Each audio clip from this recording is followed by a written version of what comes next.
tell you what was wrong. All I know is I was smart enough to get Bob involved and he got it fixed. So. And Bob doesn't even know what he did, but he did it. Not at all. So a round of applause for Bob. All right, ladies, good morning, good morning. Thanks, Bob. Yeah, thanks, Bob. What about Bob? All right, so I've heard that one.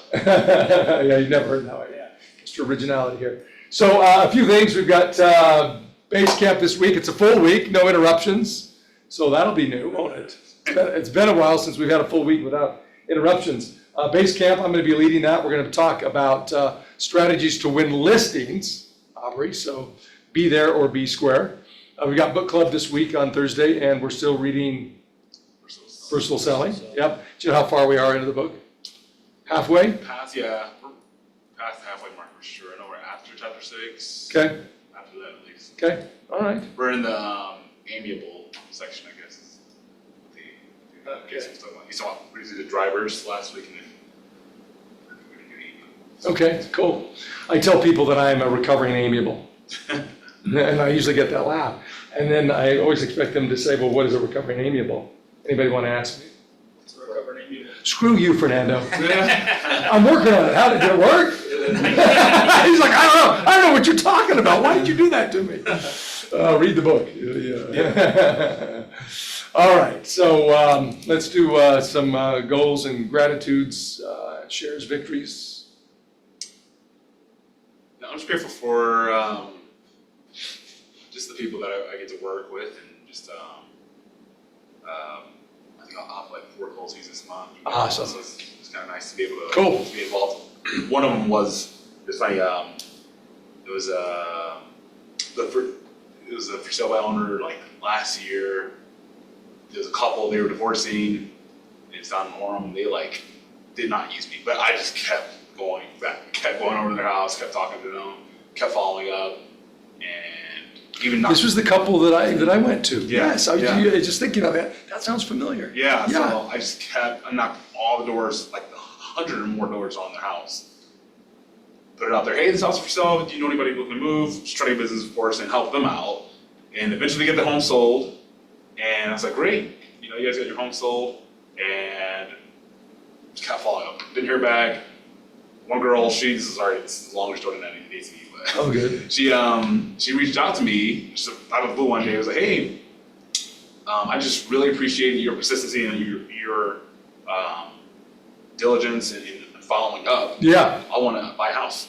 I'm gonna use some of the equity to buy a house. So we had divorced, so I got half. They had a ton of equity. So That's I wanted to buy a cool. house, and so she bought a house with me, and she referred to me somebody the day after she closed. her husband's cousin, and That is he's so closing this Thursday. So That is awesome. yeah, so I love that. that all came from just Being consistent, follow up. and I didn't have to sell their home, but I got 2 sales and hopefully more after that. So. Yeah, I love that. Very cool. Congratulations. All right. Anybody else? Goals, gratitudes, victories? I hit some open houses, some random open houses around the neighborhood. Over the weekend? Over the weekend. Brittany helped me out with the good flyer, so I was able to kind of hit some open houses. And Oh, cool. Just network That's a little great. bit, so it was really good. Awesome. Yeah. Very, very cool. Okay. All right. Before we get to you guys on mortgage updates, let me just very quickly, anybody online? Brenda Lee? Dominique? What else we got there? Where's Stephanie? Oh, Tim. Can't read that. Any goals, victories, gratitudes you want to share? No? Oh, Can they hear us? I don't know. I think so. Okay, all right. Okay, well, Bob, go ahead. Gratitudes? Whatever, you looked at me like you wanted to I share did something. pick up a couple deals this weekend. So one was, Awesome. and this is probably something we should maybe talk about the next beginning of base camp or something. But I have a guy that was trying to do an assumption on a loan. So I had him all pre-approved on a VA loan. He wanted to assume this. There was a FHA loan that on this property out until it was assumable. I warned the guy up front, and I just tell this to everybody. It is really hard to get an assumption done right now.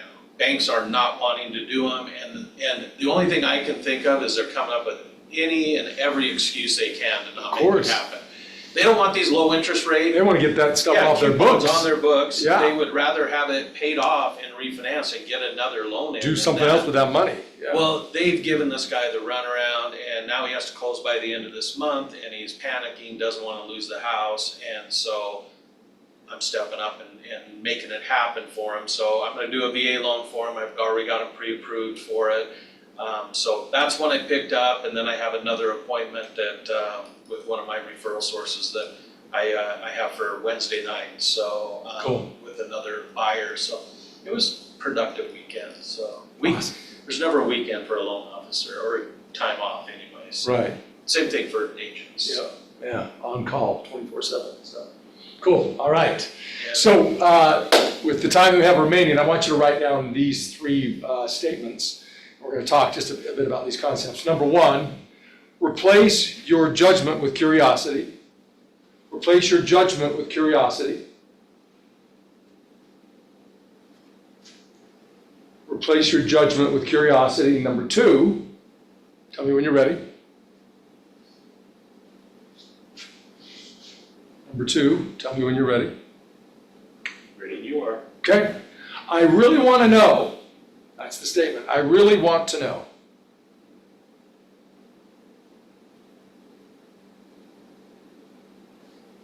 I really want to know. And Aubrey, I do. I really want to know. Inquiring minds. Really want to know.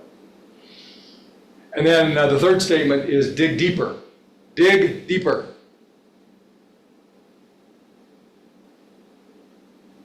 Dig deeper. So I want to share with you just a couple of stories. So, number one, I believe that those three statements that you've written down are pivotal in any market, but especially this market.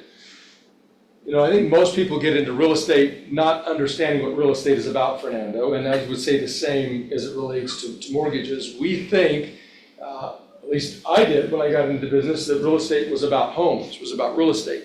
When I came to understand over the course of my first few years, it had nothing to do with homes.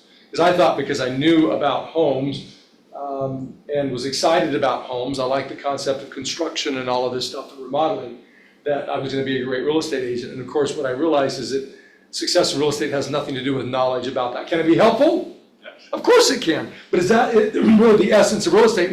And what I've learned is the answer is no. The essence of real estate is what? People. It's people. And the essence of mortgages, it's people. It's how to connect. In fact, I wrote these three words down. It's about understanding, it's about relating, and it's about connecting. To understand, to relate, and connect. That's really what it is. And if you think about it, think of the moments where you've been successful. You shared a story this morning where you had a success. She called you up and said, I want you to help me buy a home. Did you understand? Well, if you think about the processes you went through with them, the stress that they were under, the tension, although they seemed to be, when I met with them, they seemed to be okay with one another. It was like, we've just come to the conclusion that we need to do this, right? They were very amicable. But related and then ultimately connected. I know that occurred because out of the blue, 18 months later, or however it's been, a year, or whatever it's been, she called you up and said, hey, right? Well, I want you to help me buy a home. So let me share this story with you. This was years ago, and I was up at the Whole Foods here on Fort Union and Highland Drive. And I used to go up there all the time, Fernando, for lunch. And they have, if you've never been to Whole Foods, that location, they have a dining area there. You can go order food, sandwich, maybe they got pizza or whatever, or you can get some of the prepared foods that they've got in the coolers, grab it and then go sit down and eat. Well, I had gotten my stuff and I was walking over to get my utensils, and there weren't a lot of tables available. And there was this one guy who was sitting at a table for 4 people. It was just him. And the entire table was covered by his stuff. And seating and table space there was a shortage. And I looked at him, and in my brain I said, what the hell does this guy think he's doing? There's limited space here. He's got all his stuff spread out all over that 4-person table where others could sit, you know. And so I'm sitting there, and in my mind, you know, being judgmental, like, I can't believe this guy. Like, you know, I'm looking for a spot. I finally get my spot. And it just so happened that I'm sitting at a table that's looking directly across from him. And we keep making eye contact. And we make eye contact enough, Fernando, that it was uncomfortable, so I decided to get up and go talk to him.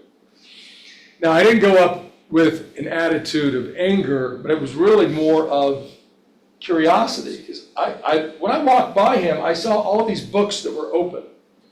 And every one of the books that were open, it had pictures of what looked like artwork or something. I don't know. And so I walked up and I said, I'm just curious, what do you study? And he said, I'm studying Japanese art. I said, really? That's interesting. I said, never too old to learn, huh? And he kind of chuckled because the guy was it looked like in his early 70s. And he chuckled and he looked at me and he said, nope. I said, well, why Japanese art? Why are you studying that? He said, well, I actually have a PhD in Japanese art. He said, and so because I like it, I'm auditing the class up at the University of Utah. And I said, oh, really? I said, you have a PhD. What did you do with that? Did you teach? And he said, yeah, actually. He said, I taught up at the University of Utah and I taught at the University of San Diego. I said, really? I said, that's cool. I said, well, obviously you're not old enough to have served in the war, in World War II. I said, but did you happen to serve in the military? I always like to ask people who look like they're old enough to have served in Vietnam, Korea, World War II, because I want to recognize them and thank them for their service. He said, yeah, I actually served in the war. And I looked at him and I said, well, okay, you didn't serve in World War II because you're not old enough, so was it the Korean War or Vietnam? And he said, no, I served in the war. I said, the Second World War? He said, yes. I said, wait a minute, how is that possible? I said, because you look like you're in your early 70s. And he looked at me without skipping a beat, and he said, no, I just turned a buck. I said, what? Now, when he said turned a buck, do you know what he meant?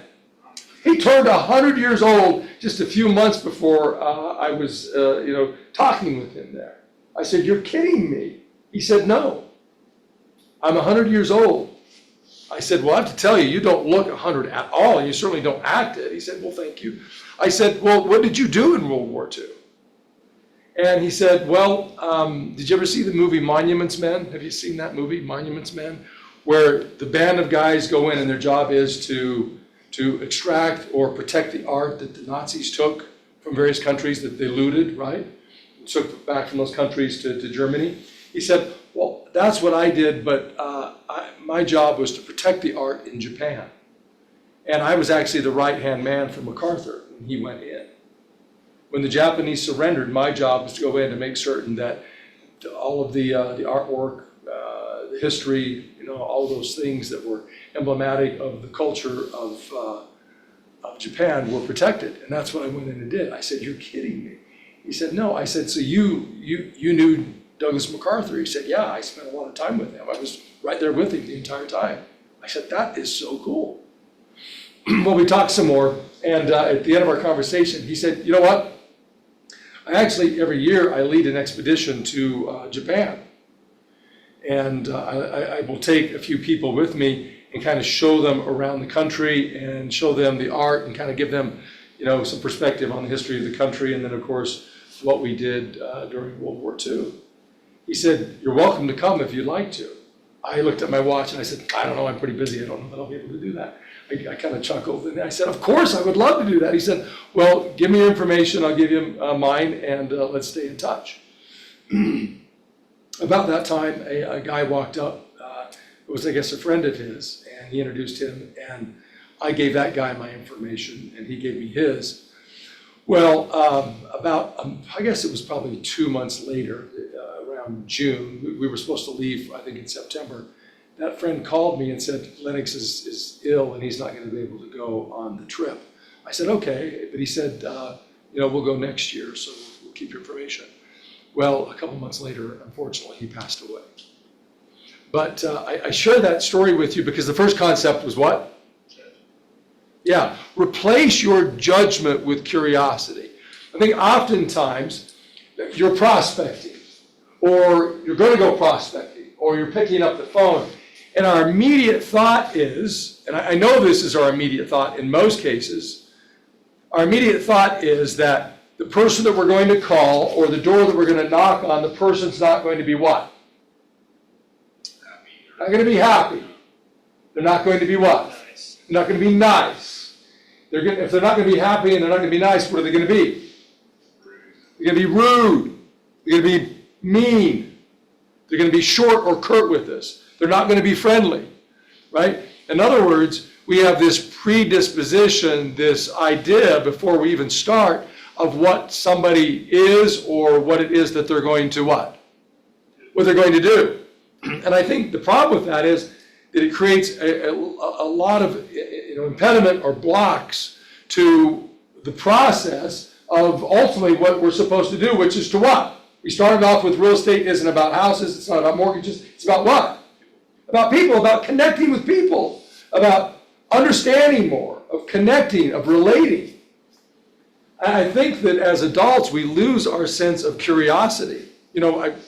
This was Jack, my son is now 17, and he was probably 3 years old at the time, so 14 years ago, I can't believe I'm saying that, 14 years ago. I had left my laptop out on the desk at the house. And the next morning, no, it wasn't on the desk, it was on the floor in the master bedroom. And the next morning I woke up to my son Jack on the floor with my laptop, which wouldn't have been a problem except that as a 3-year-old boy, he was curious.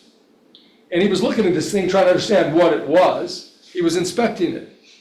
Well, by the time I got to him and got to the laptop, every single one of the keys on the keyboard had been ripped off of the laptop. And I mean ripped off. Each one of them basically, with maybe a few exceptions, had been broken. Little clips on them had broken. Either the actual key itself or the little knob on the laptop. And I looked at it, my initial reaction was, what in the, what have you done? It was like a $2,000 MacBook, right? I looked at this and I go, oh my hell. And then I took a step back and I started thinking, and I thought, well, number one, I left it out. Number two, I know that I got a 3-year-old son. And this is the kid who was sticking forks and popsicle sticks into outlets, who was looking at the sheetrock on walls and digging holes into that, trying to figure out, okay, what is this stuff? What's it made of? And what's behind the wall? I mean, this is what I was dealing with. And so I looked at it and thought, well, wait a minute. This is not his what? It's not his fault. I mean, he's just doing what a 3-year-old boy would do, right? So what I know is that at that age, whether we're a boy or a girl, we're very curious, we're discovering, we're trying to learn. We're really engaged in, Jack was engaged in some scientific experiences, some experiments. He was trying to figure this stuff out. In other words, he was just trying to what? He was trying to learn. He was trying to understand the kind of the layout of the land, the world, and how things work. And I think as kids, we go through a process where our parents tell us what consistently? No, no, no, no, no. And by the time we become a teenager, or maybe even before that, we lose our sense of what? Curiosity. And we replace that with what? Fear. Judgment. Right? So I just want you to think about that as you're prospecting, or it's time to prospect. You consider the idea that, okay, I've got a prospect. Are you really coming to that opportunity with the idea of you're going to replace your judgment with curiosity? Because when you do call, are people nice every time? No. And when you knock on the door, are they nice every time? No. But so what? If they're not, then how about this? Replace your judgment in terms of the way they behave with what? With curiosity, and try to understand, why would they do that? Is it ultimately about you? Really? Is it really ultimately about you? And the answer is what?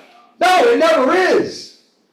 Now, it could be that, yes, as a stranger calling them up, knocking on their door, that you instigated this upheaval or this response of negative energy, but ultimately it is not about you. It's about the fact that maybe what? Maybe in the middle of a divorce.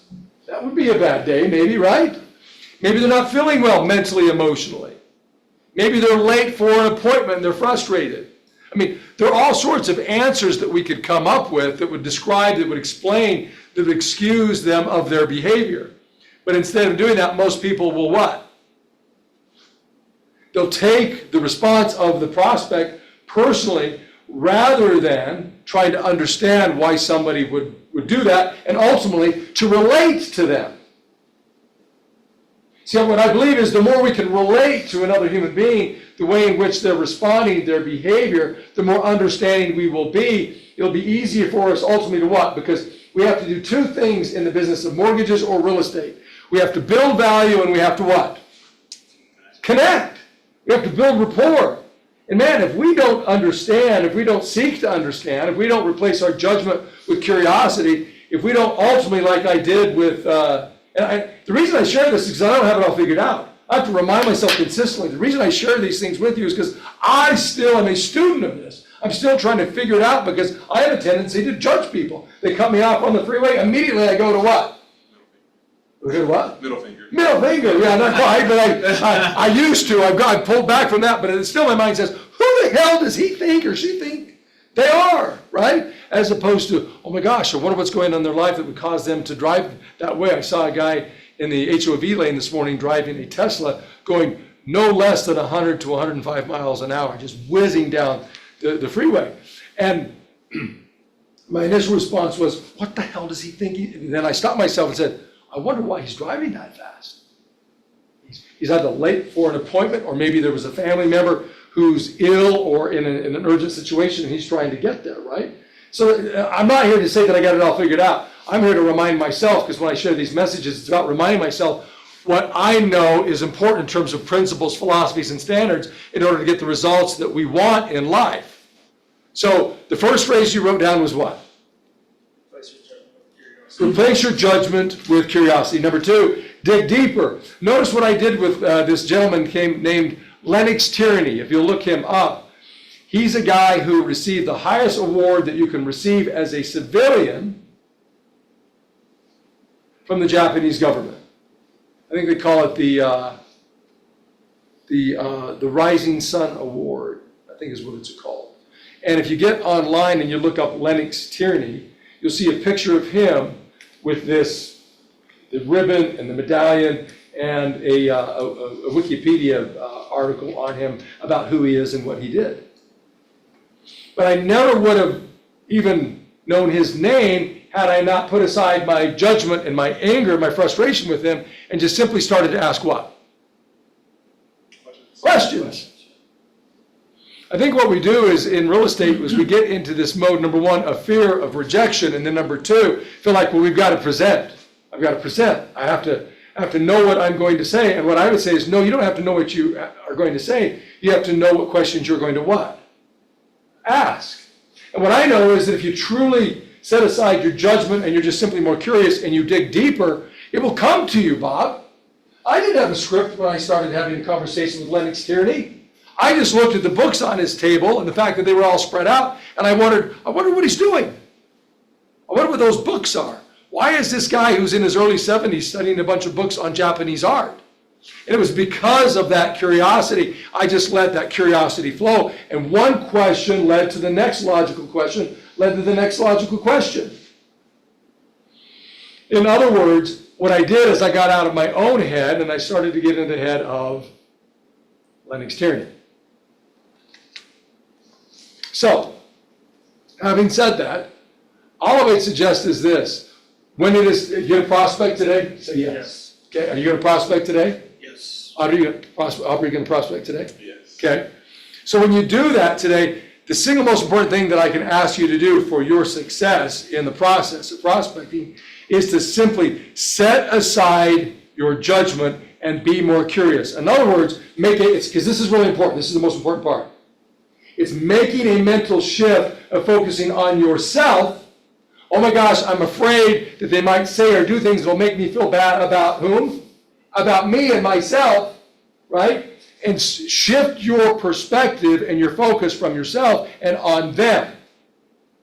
And when you do that, I promise you, the conversation and the ensuing conversations will be so much better. Because you're not focused on you and worried about what you think they're going to say about you or what they're thinking about you or how they may treat you, but instead, you simply focus on them. And here's what I know, and we all know this. The number one need of any human being is to be acknowledged and accepted, to be understood. So even if they are a little bit angry or short with us, a little bit curt, a little bit frustrated, if we just simply understand that and say, that is what?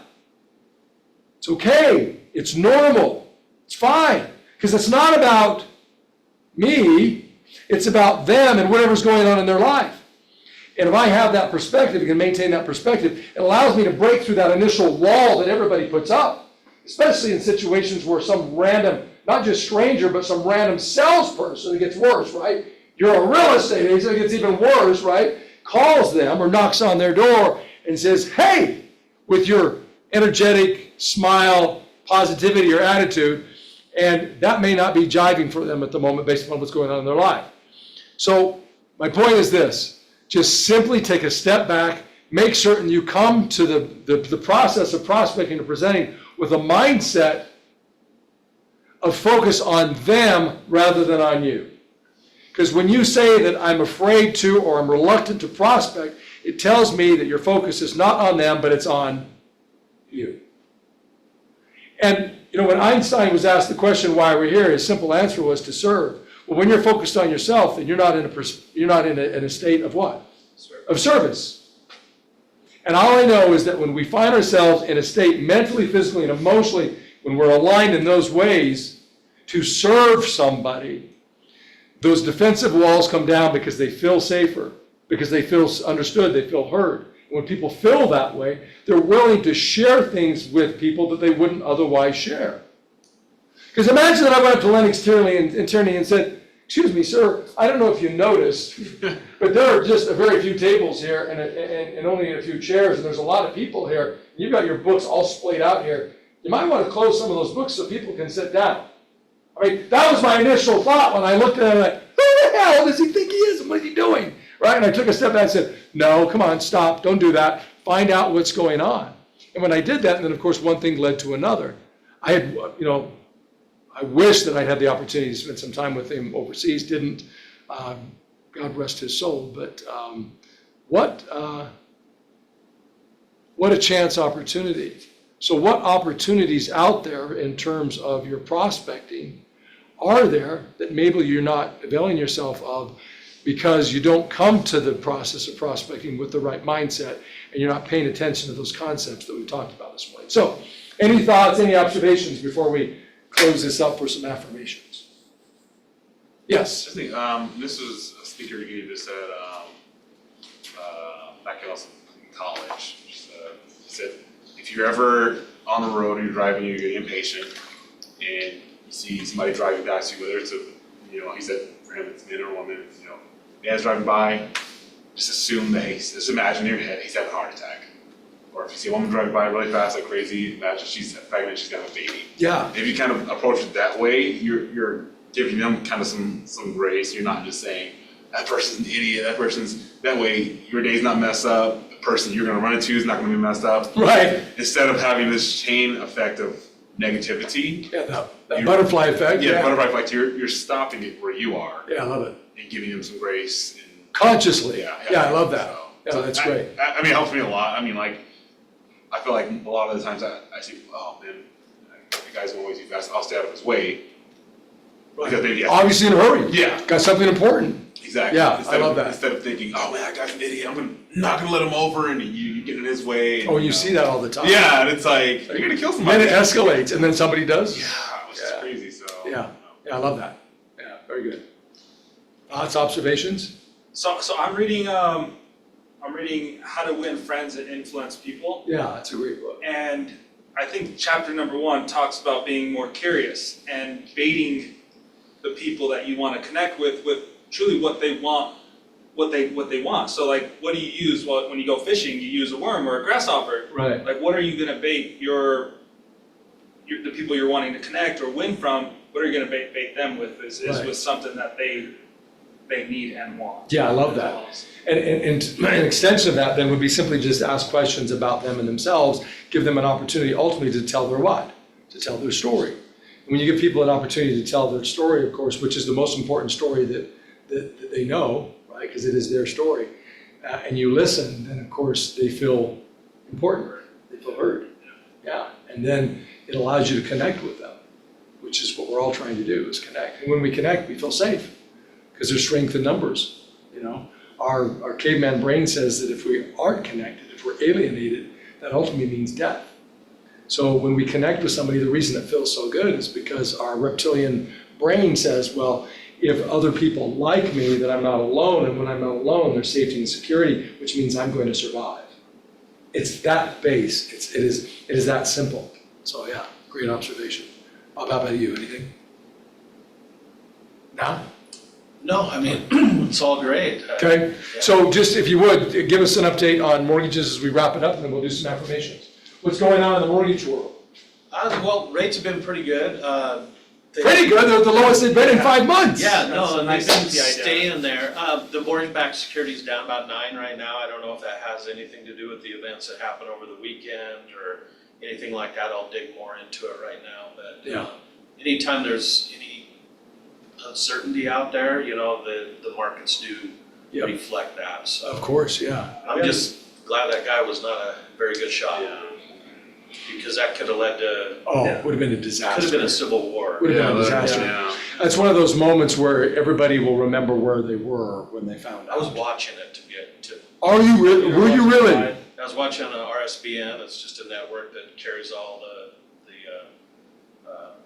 rallies and stuff. Yep. And I had just looked away, or because a friend of mine had just come over, answered the door. He pulled out his phone, said something had happened, went back and just rewound like 2 minutes. So I didn't see it actually happen live. But I you were rewound watching- it you were and watching the watched it. rally. Yeah, I was actually watching the rally. Jeez. Yeah, crazy. I remember where I was. You two wouldn't remember where you were in 1981 when Reagan was shot. Yeah, I remember that too. But you remember where you were, right? Oh, yeah. Yeah. I was in 6th grade class. Yeah, They it was rolled- in school. Yeah, they rolled out the TV to show what was going on, you know, with the news media was saying. I was actually in a civics class. Were you really? In high school, yeah, I was a junior in high school when it happened. And yeah, same thing, they brought a TV out and yeah, all class stopped and we just watched it on TV, so. Yeah, a black and white TV. This is in 81, so we had color. Well, we did have color, but not in my school Oh, district. I Yeah, gotcha. yeah, it was black and white. so- Orangeville? Orangeville, that's exactly right, yeah, yeah. Yeah, no, it was, I was blown away. Oh. And to see him go down, grab his side of his head and go down, I know, I thought he was, I know. Yeah. Yeah, and that was that's, scary. there's no place for violence in. Yeah. There is no place for violence. No matter Yeah, how you no feel matter- about somebody, you don't stop them from. Either side. Yeah. That is not the way we Totally. resolve things in this country. It just isn't. So I'm just hoping that turns things around a little bit. I hope it does too. I hope it does There too. could be It some good wakes that people comes up. out of it. I hope so. Yeah, yeah, so, cool. All right, well, let's do it. Let's do some closing affirmations. Great job on being here. Started the